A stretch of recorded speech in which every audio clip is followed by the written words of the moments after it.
हाँ तो my dear students, आज हम लोग प्लांट फिजियोलॉजी का रिस्पायरेशन इन प्लांट्स किस तरीके से होता है और उसमें सबसे इम्पोर्टेंट चीज़ जो है ग्लाइकोलाइसिस और क्रेब साइकिल, ये मैं आज आप लोगों को बताने जा रहा हूँ की कॉन्सेप्ट्स, क्योंकि काफ़ी जो है इस चैप्टर्स में जो है रिस्पायरेशन इन प्लांट्स में, जो कि प्लांट फिजियोलॉजी के अंतर्गत आता है और इसमें काफ़ी प्रॉब्लम होता है समझने में।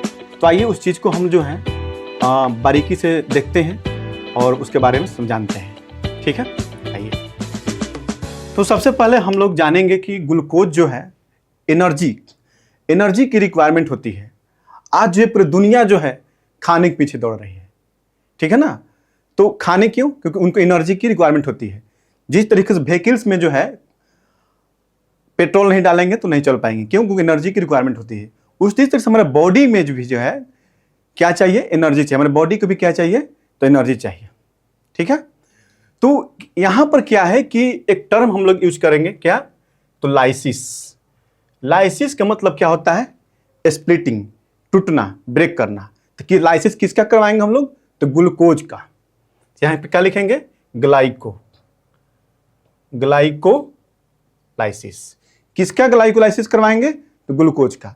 जब ग्लूकोज का जब हम लोग ग्लाइकोलाइसिस करवाएंगे, जब उसका लाइसिस होगा मतलब स्प्लिट करेगा, तो क्या बनेगा? यहां पर पायरुविक एसिड फॉर्म होगा। ठीक है, पायरुविक एसिड फॉर्म होगा। जब पायरुविक एसिड जब फॉर्म होगा तो यहां पर दो पॉसिबिलिटी होती है। एक कि जहां पर ऑक्सीजन की रिक्वायरमेंट होती है और दूसरी कि ऑक्सीजन की रिक्वायरमेंट नहीं होती है। जहां पर ऑक्सीजन की रिक्वायरमेंट नहीं होगी तो वहां पर क्या होगा? आपको एनारोबिक हो जाएगा। ठीक है ना, एनारोबिक रिस्पायरेशन। और जहां पर ऑक्सीजन की रिक्वायरमेंट होगी वहां पर क्या होगा? एरोबिक रिस्पायरेशन हो जाएगा। ठीक है। जब यहां पर एनारोबिक रिस्पायरेशन होगा तो क्या होगा? फर्मेंटेशन होगी। और फर्मेंटेशन केस में अगर अल्कोहल का फॉर्मेशन होगा तो क्या होगा? उसको बोलेंगे अल्कोहलिक फर्मेंटेशन, जो कि ईस्ट में बेहतर एग्जाम्पल इसका क्या है? ईस्ट है, ईस्ट में पाया जाता है। दूसरा जो है फर्मेंटेशन, अगर लैक्टिक एसिड फॉर्मेशन होता है तो वहां पर क्या होगा? हमारा लैक्टिक एसिड फॉर्म, जो कि हमारे मसल्स में देखने को मिलता है। ठीक है, ये तो है हमारा एनारोबिक फर्मेंटेशन की बात हम लोग की। ठीक है ना। और एक चीज और कि ग्लूकोज का जो है सबसे बेस्ट जो है इसका हम लोग देखेंगे कि किस तरीके से जो पायरुविक एसिड में कन्वर्ट हो रहा है। और एक चीज और सबसे इंपॉर्टेंट चीज है कि जो पायरुविक एसिड है उसका मॉलिक्यूलर फॉर्मूला क्या होता है? हमारा C3H4O3। ये इसका क्या हुआ? हमारा मॉलिक्यूलर फार्मूला हो गया। अब यहां पर हम देखेंगे, ये तो हम लोग बात की एनारोबिक फर्मेंटेशन की। अब हम देखेंगे किसका? एरोबिक में, कि किस तरीके से जो पायरुविक एसिड जब एरोबिक के इन द प्रेजेंस ऑफ ऑक्सीजन जब ब्रेक करता है तो यहां पर क्या होता है कि एसिटाइल कोएंजाइम में ब्रेक करता है, जिसको हम लोग क्या कहते हैं? लिंक रिएक्शन बोलते हैं। ठीक है, लिंक रिएक्शन। अब ये एसिटाइल कोएंजाइम एक साइकिल फॉर्म करेगा। किस में एंटर करेगा? एक साइकिल में एंटर करेगा, जिस साइकिल्स को हम लोग बोलते हैं क्रेब साइकिल। और क्रेब साइकिल्स का जो दूसरा नाम क्या है? TCA, ट्राई कार्बोक्सिलिक एसिड्स, इसको हम लोग बोलते हैं।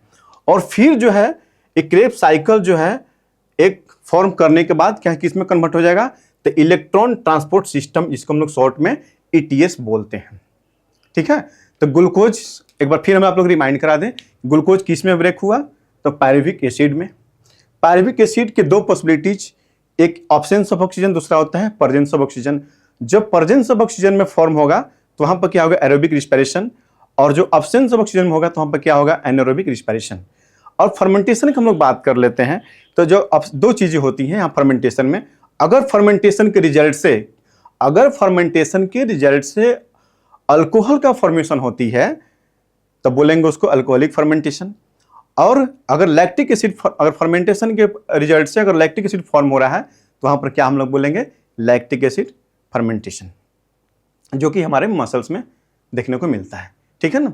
कभी कभी क्या होता है ना कि जो हम लोग स्टेनस एक्सरसाइज वगैरह करते हैं तो हमारे मसल्स में बाइसेप्स वगैरह में, चाहे ट्राइसेप्स में, जो भी है, चाहे बॉडी में कोई भी मसल, जो मस्कुलर जो ऑर्गन्स है उसमें क्या होता है? क्रैम्प हो जाता है, पेन होता है।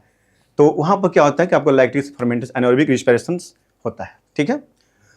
अब क्या हुआ कि देखिए यहां पर हम लोग क्या यूज हो रहा है कि ऑक्सीजन का रिक्वायरमेंट हो रही है, एरोबिक रिस्पायरेशन की बात करें। ठीक है। अब ये चीजें जो हैं, जैसे ग्लूकोज हो गया, यहाँ पर नंबर 1 मानते हैं, इसका लाइसिस हुआ ग्लूकोज के लिए नंबर 1, ठीक है।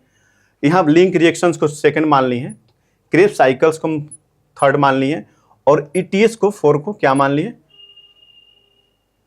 इलेक्ट्रॉन ट्रांसफर सिस्टम को हम 4 मान लिए। अब यहाँ पर ये चीज करने के क्या मकसद हुआ, तो ये जो चीजें जो हैं आपको जो ग्लाइकोलाइसिस जो हुआ, ठीक है, लिंक रिएक्शंस हुए और ये इलेक्ट्रॉन ट्रांसपोर्ट सिस्टम, ये चारों चीजें जो हुई, ठीक है। तो यहाँ पर क्या हुआ कि एनर्जी की रिक्वायरमेंट, ये किसके लिए हुआ, एनर्जी, क्योंकि मैंने बताया स्टार्टिंग में बताया कि ये जो एनर्जी का जो रिक्वायरमेंट जो होती है, बताएं कि सारे लोग क्या किसके पीछे भाग रहे हैं, तो खाने इन से मतलब, तो खाने के लिए नहीं, मतलब एनर्जी उनको चाहिए, ठीक है ना। जब तक से एनर्जी बॉडी में नहीं रहेगा तो कोई काम हम लोग नहीं कर पाएंगे, ठीक है ना। ऐसे भी जो ग्लूकोज जो है, जैसे बहुत हम थके रहते हैं, तो न्यूट्रिएंट जो है चाहिए ना हमारे बॉडी को, क्या क्या चाहिए न्यूट्रिएंट में, मानते हैं ग्लूकोज, कार्बोहाइड्रेट हो गया, फैट्स हो गए, प्रोटीन्स हो गए, विटामिन मिनरल्स, ये सारे जो क्या है न्यूट्रिएंट्स हो गए। तो उसी तरीके से जो ग्लूकोज जो है उसका हम लोग क्या करेंगे, लाइसिस करवाएंगे, उसको हम लोग ग्लाइकोलाइसिस के नाम से जानते हैं। तो ये जो जितना जो हम लोग एरोबिक रिस्पिरेशंस में देखें कि एसिटाइल को जो पायरुविक एसिड जो है in the presence of oxygen break किया, तब किस में कन्वर्ट हुआ, एसिटाइल को एंजाइम में। उसके बाद जो एसिटाइल को एंजाइम फॉर्मेशन के बाद जो है एक साइकिल में कन्वर्ट किया, जिसको हम लोग बोलते हैं Krebs cycle, tricarboxylic acid cycles, sorry tricarboxylic acids के नाम से उसको हम लोग जानते हैं। और ये जो है क्रेब्स साइकिल जो फिर जो है पुनः जो है किस में कन्वर्ट हो गया, इलेक्ट्रॉन ट्रांसपोर्ट सिस्टम्स में। तो आखिर ये सब करने के क्या मकसद है, तो मकसद ये हुआ कि एनर्जी के रिक्वायरमेंट। तो अब ये एनर्जी जो है दो पार्ट में डिवाइड हो जाएगी, दो फॉर्म में मिलेगी।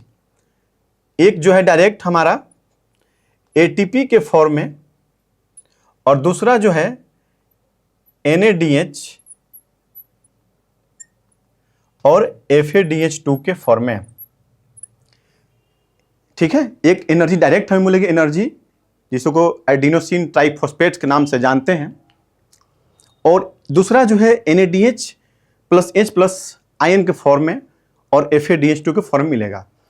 NADH और FADH2 क्या होती है कि इसको बोलते हैं, इसका फुल फॉर्म होता है हमारा nicotinamide adenine dinucleotide plus hydrogen, flavin adenine dinucleotide, FADH2 का फुल फॉर्म होता है, ठीक है ना।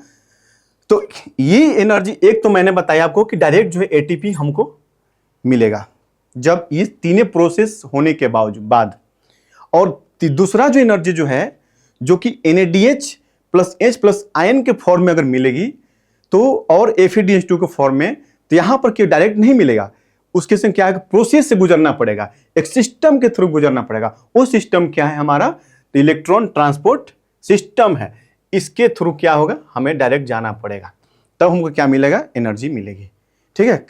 और एक चीज और, इन सब जो प्रोसेस में जो है क्या यूज हो रहा है, ऑक्सीजन का, यहाँ भी ऑक्सीजन का यूज हो रहा है, ठीक है ना, और यहाँ भी ऑक्सीजन का यूज हो रहा है, यहाँ भी हो रहा है, ठीक है। तो कहने का मतलब कि जो प्रोसेस में जो ऑक्सीजन की यूजेज हो रही हैं, और जो एरोबिक रिस्पिरेशन है, एरोबिक मतलब क्या होता है, रिक्वायरमेंट ऑक्सीजन, और इसमें से क्या रिलीज हो रही है, तो CO2 सारे से क्या हो रहा है, रिलीज हो रहा है, ठीक है। तो यहाँ तक तो जो कॉमन था हम लोग देखें कि किस तरीके से जो है, चाहे एनोरेबिक हो एरोबिक हो, दोनों केसेस में देखा जाता है कि जो ग्लूकोज किस तरीके से, दोनों के लिए ग्लाइकोलाइसिस दोनों के लिए कॉमन है, ठीक है ना, दोनों के लिए क्या है, कॉमन है, दोनों केसेस में के लिए कॉमन है ग्लाइकोलाइसिस के। लेकिन इस जो प्रोसेस जो है, जो aerobic respiration, pyruvic acid break किया हमारा एरोबिक रिस्पिरेशन में, उसके बाद एसिटाइल कोएंजाइम फॉर्मेशन हुआ, एसिटाइल कोएंजाइम फॉर्मेशन के बाद जो है क्रेब्स साइकिल फॉर्म हुआ, क्रेब्स साइकिल के बाद इलेक्ट्रॉन ट्रांसपोर्ट सिस्टम, फिर उसके बाद डायरेक्ट हमारा एनर्जी मिला, एक ATP के फॉर्म में, दूसरा है NADH प्लस FADH2 के फॉर्म में मिला, ठीक है। मतलब ऑक्सीजन यहाँ यूज हो रहा है और CO2 क्या हो, रिलीज हुआ, ठीक है ना। ये चीज़ें जो है हमारा जो प्रोसेस ऑफ जो ग्लाइकोलाइसिस जो है यूज हुआ, ठीक है ना। और जो ग्लाइकोलाइसिस जो है ये सब कहाँ होता है, लिंक रिएक्शन हो गया, एसिटाइल कोएंजाइम हो गया और क्रेब्स साइकिल, ये होता है हमारा माइटोकॉन्ड्रिया। माइटोकॉन्ड्रिया में पाया जाता है, मतलब फॉर्म होता है, ठीक है ना। और ये जो है जो प्रोसेस ऑफ जो ग्लाइकोलाइसिस जो है takes place in the cytoplasm of the cells, ठीक है। ये कहाँ होता है, माइटोकॉन्ड्रिया ऑफ द सेल्स में होता है, फॉर्म होता है, ठीक है। तो याद रखेंगे इसको। तो ये जो था हमारा प्रोसेस ऑफ जो है किस तरीके से जो है ग्लूकोज जो है ग्लाइकोलाइसिस करने के बाद जो है ये जो सारे सिस्टम्स में आपको मैंने बताया, इस तरीके से याद रखना है, ठीक है ना। तो मैं लिख देता हूँ यहाँ पर कि किस तरीके से जो है कि एसिटाइल कोएंजाइम ए और हमारा हो गया Krebs cycles ETS takes place in mitochondria of the cell. Next जो है ग्लाइकोलाइसिस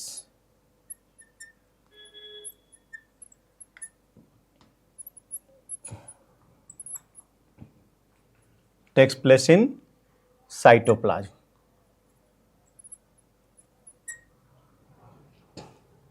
ठीक है, तो ये हमारा जो है काफ़ी जो प्लांट फिजियोलॉजी का जो है most of the important topic था रिस्पायरेशन इन प्लांट्स, क्योंकि बहुत डिफिकल्ट होती थी। मैं आपको सरल तरीके में इसको समझाया, ठीक है। मिलते हैं फिर नेक्स्ट वीडियो में। Thank you so much.